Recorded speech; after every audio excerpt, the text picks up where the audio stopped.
I emailed Topping and asked if their Dacs have a sound signature consistent with what some others seem to think. Hi, I keep reading online that your Dacs have sound signatures. Some people say your Dacs are warm-sounding or punchy or lively. I have a few of your gear and can't hear any such things. Can you please tell me if your Dacs are supposed to have a sound signature? All of your Dacs seem to have good dynamic range, but is any one audibly more dynamic than another? Thanks. A representative responded, quote, I am glad to have your mail. Everyone's listening experience is different, and it's related to the whole connection you're using. End quote. I felt this was a cop-out answer and that it wasn't actually addressing the original question, so I rephrased the question. Thank you for the response. Could you please answer my question? Are your Dacs designed for transparent sound or some other sound signature? And the response was, hi, for transparent sound.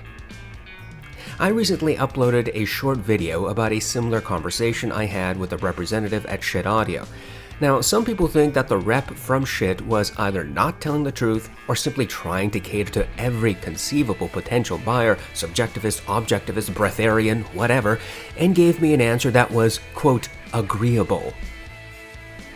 Of course, the fact that Shit's own FAQ makes light of multi-bit DAC sound signature is also a little bit difficult to ignore for most rational people. So, I have no doubt that some individuals, maybe a whole lot of people, will replicate the same objections regarding the information I obtained from this representative at Topping. Of course, Topping has never marketed their gear as having any particular sound signature, and measurements clearly show a transparent flat DAC conversion. And no, I'm not the only one who says Dacs rarely, if ever, have a sound signature. I merely happen to be, apparently, one of few people on YouTube to say this consistently.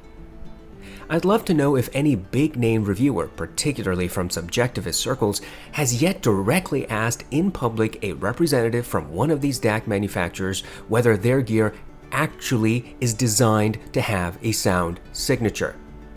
What I see is people dancing around this important question and then making excuses for anything that contradicts the belief that either all DACs definitely have sound signatures, or that since everyone else says they have sound signatures, then these Dacs probably do.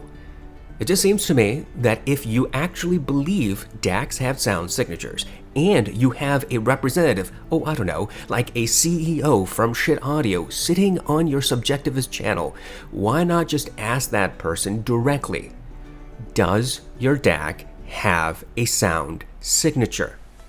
And if they respond, yes, it does, then follow up that question with another question.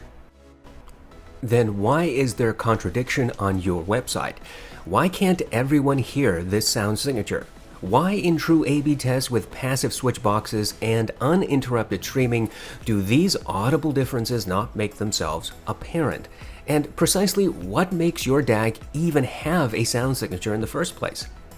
Instead, there is a presumption that Dacs have a sound signature, and when someone affirms this belief, irrespective of the inherent contradiction, the inquiry stops there. Stop wasting money on Dacs for the purpose of finding the right sound signature.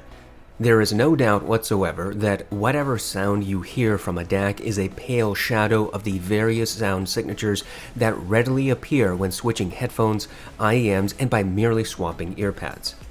That is an actual, perceptible, real difference in sound.